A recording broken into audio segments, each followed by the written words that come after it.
been very vocal about Israel in particular.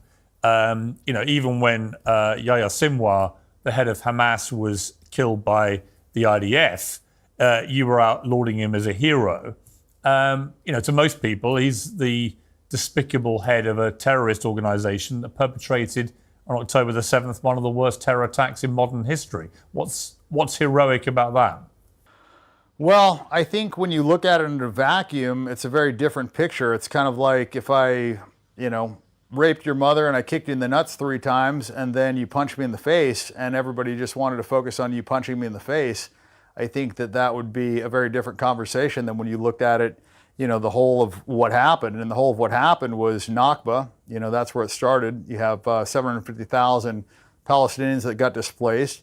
And then you've got multiple, acts of terror, in my opinion, on Israel's side that would make October 7th look like nothing. So to me, I think it was a retaliation, and I think that Hamas is a resistance organization, and I think that Israel is a terrorist. When did Israel kill 1,200 people in a single day and wound nearly 7,000?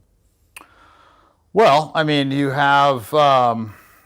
Nakba, there was, 15,000 people killed during Nakba. There was Sabra and Shatila. That was 3,500 civilians. Then you have 2014, they killed 1,500 civilians.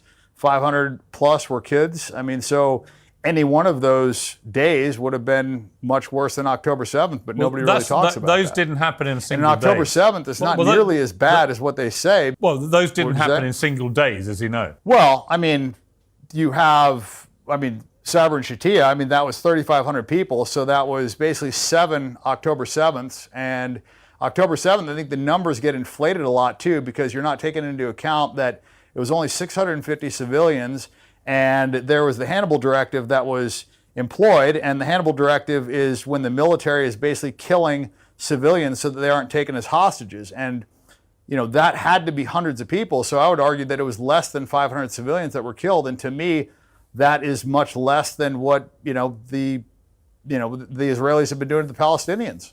But you said the year when October 7th happened, they had killed hundreds of Palestinians that year. It was the bloodiest year for kids. So that was a reply to what had been happening. But when you say that October 7th wasn't as bad as people have said, what do you mean by that? Because from Hamas's own boasting through their GoPro cameras, they mutilated, burned alive, raped and abused, beheaded some people, set fire to homes. They kidnapped babies, they kidnapped Holocaust survivors, grandparents. They did just about every act of depravity it is possible to do. And they didn't just do it, they gleefully posted it on social media and the internet so that we could all watch in real time the horrors that they were perpetrating. It's hard to imagine a more horrific act than what happened that day. Why would you try to downplay it? Well, there was only 2 babies killed from what I was told, and one was in the hospital, and the other one was shot by a bullet. There was no babies in ovens. There was no, beheaded people that I saw.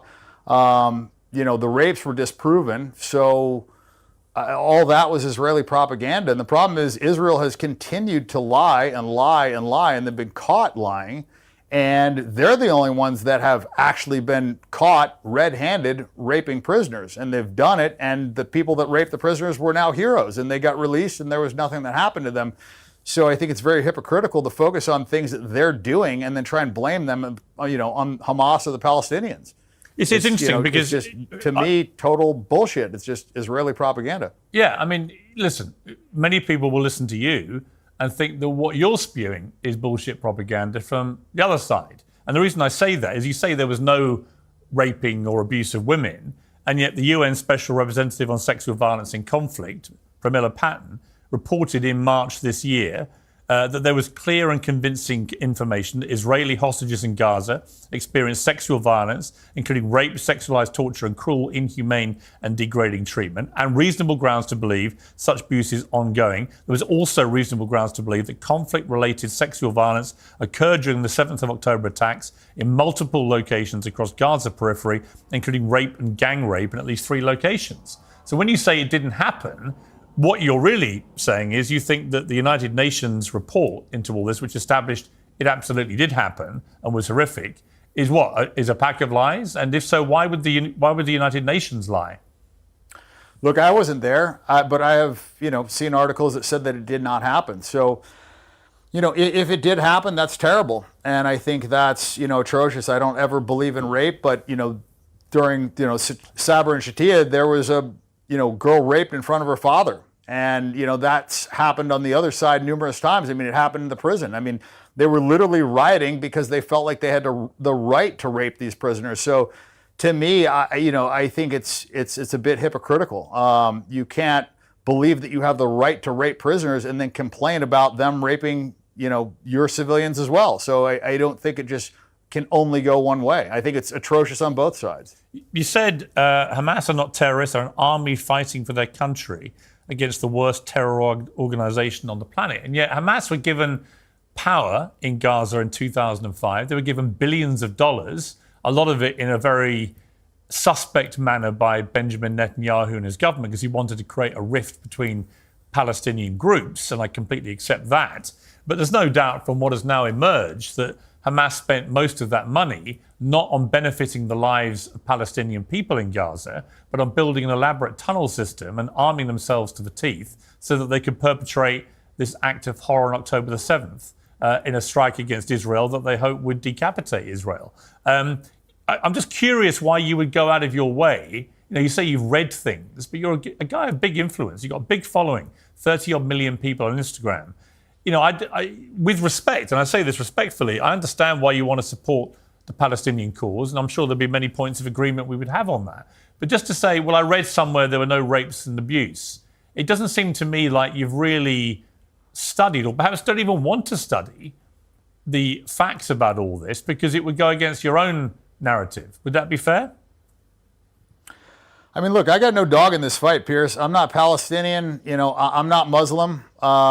I'm just saying what I believe is right. And let's just say there was rapes. I mean, I think that's terrible. But like I said, they are, an occupied state and they're operating in apartheid. So when you are kept in an open air prison, there's going to be resistance. And how that resistance manifests itself is, it's going to be violent eventually. I mean, if you kill enough people and you take enough land and you treat people like second-class citizens and and you're stealing land in the West Bank and you're just basically, encroaching these people's human rights on a daily basis, there's going to be repercussions. So, I'm not going to be the judge or jury, and I'm not going to condemn these people for fighting back.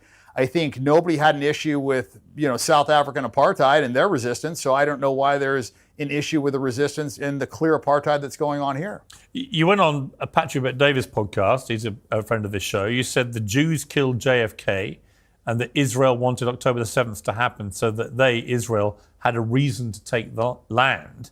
Let's just discuss those two things. What do you mean the Jews killed JFK? So I believe that was an Israeli Mossad operation, and they've committed multiple false flag attacks. I mean, they've, the USS Liberty, you've got the Levin affair. I mean, so they've got a history of doing this, and I don't think it's crazy to think that they were involved in that assassination, and that's the reason that Trump didn't want to, release those files. And I think clearly it had to be embarrassing. Otherwise, why wouldn't he want to release it? And that's the only thing that I could think of that would be embarrassing, because everybody from that time is pretty much dead by now. So it would make sense. I mean, they wanted to cut off, it's now AIPAC, but the Zionist, organization that was doing all the funding that should have been registered as a foreign entity. And, he wanted to register them under FARA. He wanted to, take away their ability to have nukes. And, they didn't like that. So I believe that they killed JFK. But just to be clear, I mean, you have absolutely no evidence that any Jews killed JFK, do you? Nothing. Well, I mean, that's not true. I mean, Jack Rubenstein, that was the person that killed the supposed Patsy Lee Harvey Oswald. I mean, he was a Jewish mob guy. And, there's been numerous documentaries tying the, Jewish mafia, the CIA. I mean, I wasn't there, but everything that I've seen evidence-wise points to Israel. Really? And they're doing it in Epstein Island. They did it in Epstein Island. I mean, Yeah, but here's the problem I have with this. You say everything you've seen, right? It just seems to me like you see a lot of conspiracy theory stuff. I've read a lot about the JFK assassination. There is zero evidence that any Jews killed John F. Kennedy. Zero. Unless you want to go off into some mad conspiracy theory rabbit hole. And I say to you that you make these big statements and you have a huge following of people, many of whom will think, well, wow, if Dan Bilzerian says it, maybe it's true. And that way, I would argue, this is how a lot of conspiracy theory stuff in the end gets propagated and promoted to the detriment of society, because people like you who are very smart, there's no question of that, and very successful and made a lot of money being very successful. I'm just curious why you want to be so inflammatory without actually having any evidence. And as you say, to just sit back and say, well, I wasn't there. Well, I wasn't there. Obviously, I wasn't even born. But I know that there's no credible evidence that Jewish people killed JFK. And yet you just say it as a fact, as if somehow we should just believe this. No, I didn't say it as a fact. I said that's what I believe. And if you look at, the history of people that have criticized Israel, Gaddafi, Saddam Hussein, JFK, Nixon, they all have similar fates. And so I don't think that's a coincidence. I also think that today a lot of, quote unquote conspiracy theories have all come true. So, about 2-3 years ago, being a conspiracy theorist, you were a nut job, wacko, whatever. And now it's just like every single one of them seems to be coming true, coming to fruition. So I don't know. I think once you see the government lie to you and lie to you on a scale like they did during COVID, you start questioning a lot of things. And I think it's healthy to question things. And I think one of the big reasons why I've marched down this path so far is because once I started questioning Israel and once I started speaking out against Israel, I saw the ramifications and I saw the pushback. And the side of right is usually never the side that's silencing people. The people that are on the right side of history are not the ones trying to, cut off free speech or punish people for what they say. You think the Jews killed Gaddafi as well? Israel. I think that they have way too much control in our government. And I think it is not coincidence that everybody that's been critical of Israel has, either been overthrown, Shah of Iran, like every single person that's been critical of Israel has either been killed or thrown out of power. And I don't think that that is a coincidence. The reason we fought a lot of these wars is because of Israel. Israel lied to us. They told us that there was weapons of mass destruction. We fought many wars on their behalf. So their influence cannot be, disputed. And the people that we continuously fight just happen to be their natural enemies. And they have influence on what we do. And that's my biggest issue. That's actually one of the reasons why I kind of started marching down this path, is because I see how much control Israel has over our government, and it's not healthy. And I see our politicians acting on behalf of Israel instead of on behalf of what is best for the United States. And that is, as a veteran, where I really have fucking, huge problems with this. I'm sure you do, but when you say that what was it you said? That Jewish people said there were weapons of mass destruction. It was President Bush. He's not Jewish. It was Colin Powell. He wasn't Jewish, as far as I'm aware. What are you talking about? What do you mean? Well, you're talking about 0.2% of the population. So obviously every single person in there is not Jewish, but it is benefiting Jewish interests, and we are operating on behalf of Israel. That's what I'm saying. I'm not saying all of our politicians are Jewish, obviously, but what I am saying is that Israel has dirt and blackmail on our politicians. That's the only way to explain why they put the interests of Israel above our countries. And you see that. Look, I truly believe that Epstein Island was a Mossad operation, and they have dirt on our politicians, and they've done plenty of these, and that is why they control our country. Explain it out. Why else would our country be doing everything in Israel's benefit to our own detriment? Israel doesn't do anything for us. Why would we be doing that? But we know why America, and the UK for that matter, Tony Blair, because I spoke to him about it at length at the time, we know why they went to war with Saddam Hussein in 2003. They went because they believed he had weapons of mass destruction. They were the ones who argued it. None of the senior people that argued it for America or the UK, in terms of Tony Blair, George Bush, Colin Powell, were Jewish. This idea that somehow Israel was orchestrating that war, I think is completely nonsensical. My brother fought in that war for the British Army. He wasn't ordered into that war by Israel. It was a decision taken by George Bush and Tony Blair.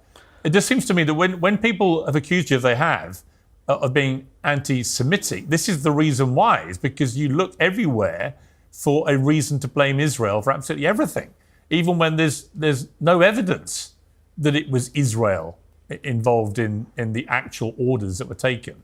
There is no evidence that Israel ordered the Iraq War. It was taken by George Bush's administration with the help of people like Tony Blair. Well, we went there because Netanyahu testified in front of Congress that they had weapons of mass destruction, which was a total lie, and it was a lie to benefit Israel because that was an enemy of Israel. So what I'm saying is they're the beneficiary of what we are doing, and it's not in the best interest of the United States. So clearly they've got control over our politicians. Yeah, to be clear again, though, I'm not saying our politicians are Jewish. I'm saying our politicians are doing what they're telling them to do. Right. Well, that's slightly different to what you did say. When you said on Patrick Bet-David's podcast as well, they play the victim card so effing much about Jewish people.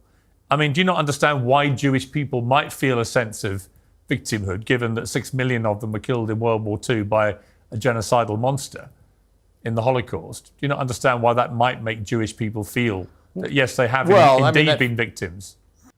Yeah, I mean, that figure's been revised, but I believe that Jewish supremacy is the greatest threat to America, and I think it's the greatest threat to the world today. I truly believe that.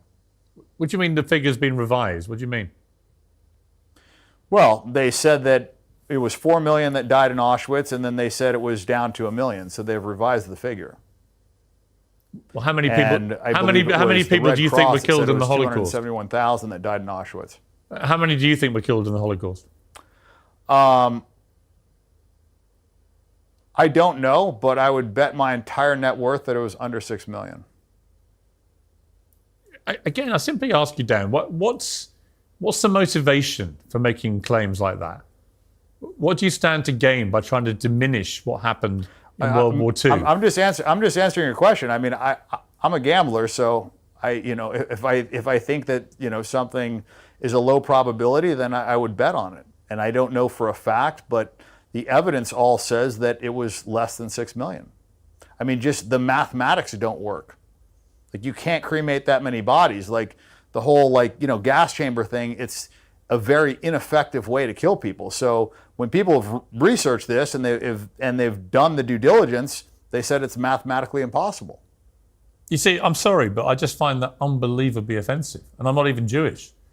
Again, there is clear evidence that 6 million people, almost predominantly Jewish, were killed in the Holocaust. 12 million were killed by the Nazis in total. They were a genocidal monstrosity of the Nazis who wanted to eliminate the Jewish people, and they tried extremely hard to do that. You said 12 million were killed? The Nazis killed 12 million people in World War II. 6 million were killed in 6 million were killed in the Holocaust. Or do you not believe that either? Okay.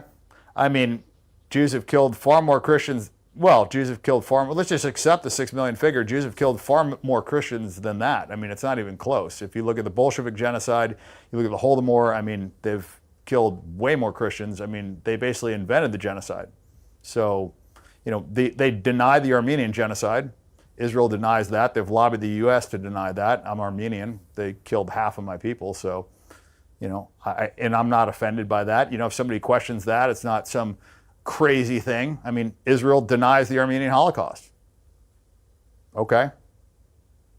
It sounds to me, Dan, like you do actually hate Jewish people. No, I believe that Jewish supremacy is the greatest threat to the world today. I look at what they're doing in the media. They're pushing this transgender nonsense. I mean, and they did it in Germany. The first transgender clinic was opened by a Jewish guy.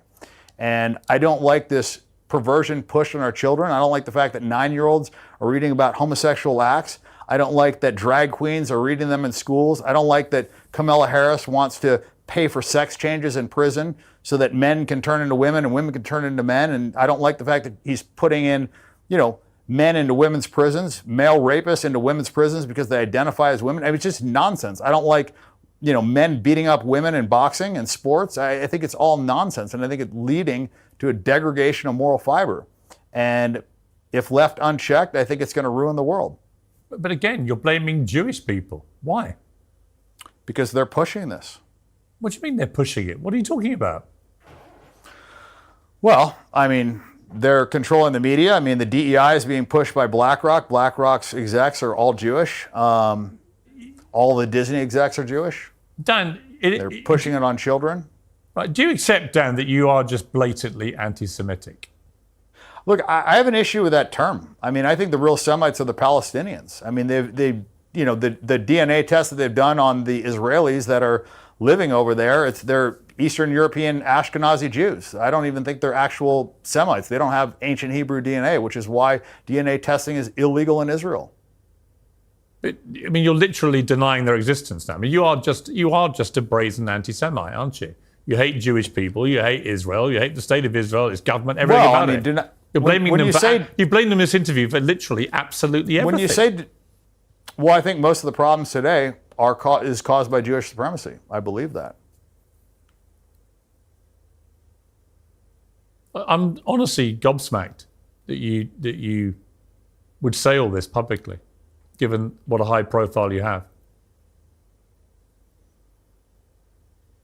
Yeah, I mean, it is not a it's not a popular opinion for somebody that cares about money and cares about not being canceled. I mean, that's the problem, is you can say whatever you want against Muslims. You can be super anti-Muslim. You can talk about them and nobody cares. But if you say anything about Jewish people, you get canceled. They look what they did to Kanye. I mean, so why are they such a protected class? Let me ask you that. I don't think they are. I think they're a class that get targeted by people like you, and indeed by Kanye, who spewed horrible anti-Semitic nonsense. But yours seems to me to be more insidious, because you're literally blaming. So you think that Kanye targeted them and not the other way around? You're literally blaming Jewish people for almost everything that's happened that you don't like in the world. That is the purest personification of anti-Semitism right there. That's what it is. Well, when you have a religion that promotes supremacy, when you have a religion that says that you are better than other people, and when you have a religion that says it's okay to steal from other people as long as they're not Jewish, when you have a religion that says it's okay to rape people that aren't Jewish, when you have a religion that talks about having sex with, kids that are under 3 years old, when you have a religion that promotes these things and promotes supremacy, I think you're going to have problems. And you see that in Israel. Israel is a manifestation of that religion. And I think that religion is, it's terrible. I don't believe in white supremacy. I don't believe in Jewish supremacy. I don't believe in supremacy at all. And right now, I think you have massive Jewish supremacy. You sound like a Nazi. I mean, why do you say that? That's literally what Nazis would have said in World War II. They would have literally articulated their hatred of Jewish people and the reasons why in exactly the way you've just done. I don't have a hatred for Jewish people. You do? I don't like a religion that says that they're better than other people. And what's that? Well, you do. You obviously do. It's blatant. No one watching this will draw any other conclusion. I'm staggered about how brazen you've been. Well, yeah. I mean, I don't like it when people think they're better than other people. And you see that in Israel, and they're acting like that, and they're treating Palestinians like second-class citizens. They're treating them like subhuman beasts. And it sells that in their Talmud. So it says if you are not a Jew, that you are basically subhuman. And I don't think that Judaism and Christianity go hand in hand. I mean, they believe that Jesus is in hell burning in human shit, and they believe that the Virgin Mary is a whore. So I don't think those are two religions that really intersect very well. But, we've been programmed that they do, and we've been programmed that it's okay and that Jews are the chosen people, and I just disagree with that. I think everybody's equal. Do you even comprehend how this interview is going to play out when it airs? Yeah, I'm sure it'll be bad. But, my opinion is not politically correct, but I believe that is the truth. You're living in Qatar now. Well, that's where I'm at right now. I'm not living here, but visiting. Right. Is it the case that you feel safer to spew this kind of stuff from Qatar than you would spewing it in the United States? Well, I mean, I've had a lot of Jewish people attack me since I started standing up in support of Palestine. When I started saying things that were against Israel, I found that I had my Jewish business manager tried to extort me. I had lawyers do things that were illegal, and I found a lot of just hatred from the Jewish community because I was speaking out against a genocide, and that really opened my eyes to what's going on. You know why Jewish people? Like I said, rarely is it the case that people on the right side of history are the ones that are trying to silence people. Yeah, the reason Jewish people may dislike you is because of your obvious obvious hatred for them and everything they stand for. I mean, you've literally spent the last 20 minutes on an anti-Semitic rant that makes Kanye look like a choir boy. I'm staggered, but also bemused as to what you think you'll gain from this, other than you're just laying bare your anti-Semitism for everyone to see. I don't think I'm going to gain anything. I think it'll be horrible for me, but it's what I believe. I don't think that Jews like Christians, and you see it when they killed them during the Holodomor, the Bolshevik genocide. I mean, the Bolsheviks, the leadership was 84% Jewish, and they were just mass killing Christians, and nobody talks about that. Let me just ask you one more time. Let me just ask you one more time to be honest. History books don't cover that. Right, let me just ask you one more time, just for clarity. I think you should be honest. But do you hate Jewish people? No, I don't. Then why do you spew such hatred about them? Well, I don't like what they've done. I don't like what their religion preaches. I don't like what's going on in Israel. I don't like their influence over our government. So, What do you like about Jewish people? I mean, I would say on average they're more intelligent. That's it? I mean, I don't have too many. I mean, look, there's 2 billion Muslims, but everybody wants to, promote this anti-Muslim, this hatred for Muslim, like they're all, these terrorists. And I think the Israelis are the terrorists. I think they are the ones perpetuating the big acts of terrorism. And, nobody wants to talk about that. And what do you say to Jewish people who may watch this and be utterly horrified by what they're hearing? They can be horrified. I mean, I was horrified to find that they mass murdered Christians. I was horrified to learn the things that they teach in the Talmud. I was horrified that they think that Jesus is burning in shit in hell. I was horrified that they think that the Virgin Mary is a whore. I was horrified to learn that they think it's okay to steal from Gentiles. I was horrified to hear that there's, 2 sets of justice. I was horrified to find out that they think it's okay to, gang rape Palestinian prisoners. I was horrified about all those things. I'm horrified that we're funding a genocide right now. So they can be horrified.